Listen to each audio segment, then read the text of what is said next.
Selamat pagi semua, saya Markus Wijaya mengajak teman-teman merenungkan firman Tuhan melalui renungan Embun Surgawi. Di bulan Desember ini saya ingin mengucapkan selamat Hari Natal bagi teman-teman semua. Pada bulan ini kita memperingati kelahiran bayi Yesus dan selalu ada sukacita setiap kita merayakan Natal.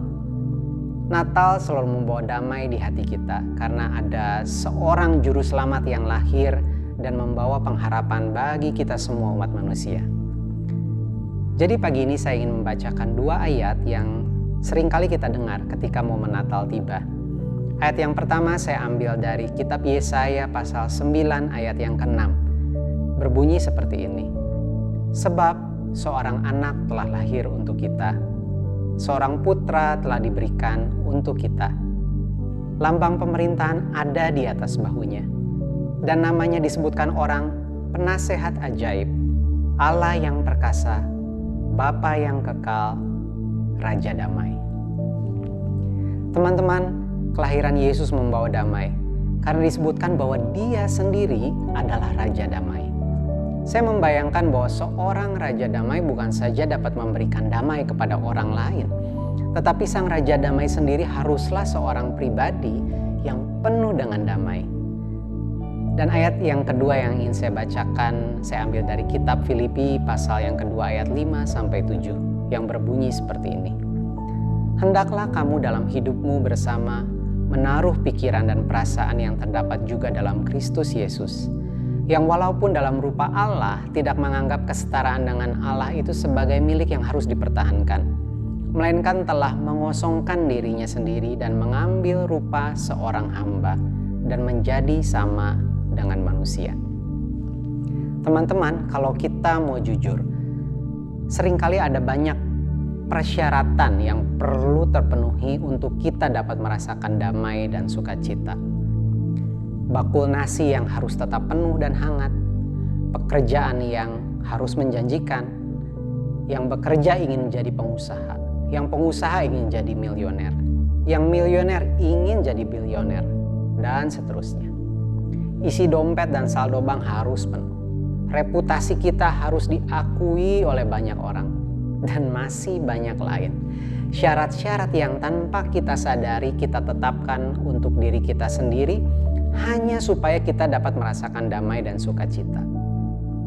Apakah teman-teman pernah melihat manusia yang bahkan menurut kita seharusnya dia ini adalah manusia paling berbahagia, tetapi realitanya mereka tetap tidak dapat merasakan damai dan sukacita. Nah, kalau kita bandingkan dengan kehidupan Yesus, jadi muncul suatu pertanyaan. Kok bisa ya Yesus menjadi pribadi yang penuh damai? Padahal kehidupannya jauh dari berbagai persyaratan untuk bisa merasakan kedamaian itu sendiri. Yesus sendiri yang walaupun hakikatnya dia adalah seorang raja, justru dia memilih karir menjadi seorang hamba. Yesus sendiri yang walaupun dalam rupa Allah, justru malah tidak menganggap hal ini sebagai sesuatu yang perlu dipertahankan. Malah mengosongkan dirinya dan terlahir sebagai manusia. Dan lahir dalam suatu situasi yang sama sekali jauh dari kenyamanan. Sang Raja Damai, walaupun jauh dari segala persyaratan dunia untuk bisa memiliki damai itu sendiri, tetapi tetap bisa membuktikan bahwa dirinya menikmati damai dan sukacita. Yesus sebagai manusia tidak membiarkan damai dan sukacitanya direnggut dari kehidupannya oleh karena ketidaknyamanan dan keterbatasannya. Sebenarnya dari sini kita bisa melihat bahwa justru Tuhan sedang mempertontonkan sebuah contoh kehidupan kepada kita. Bahwa untuk memiliki damai dan sukacita sebenarnya kita tidak membutuhkan semua syarat-syarat yang kebanyakan adalah buatan manusia itu sendiri ya. Masih ada harapan bagi saya, bagi saudara, yang mungkin secara dunia belum memiliki segala sesuatu yang dianggap mendatangkan damai dan sukacita. Dan yang kita perlukan hanyalah Sang Raja Damai itu sendiri. Di penghujung tahun 2022 kita dibombardir dengan berita ketidakpastian di tahun 2023. Krisis ekonomi global, ketidakpastian lapangan pekerjaan, proyeksi usaha yang semakin sulit, dan lain sebagainya. Pagi hari ini saya ingin mengajak teman-teman semua, yuk jangan biarkan berita-berita mengenai kondisi dunia ini dan segala persyaratan yang sering kali kita buat sendiri mencuri damai dan sukacita di hati kita. Ingatlah bahwa telah lahir bagi kita seorang Raja Damai.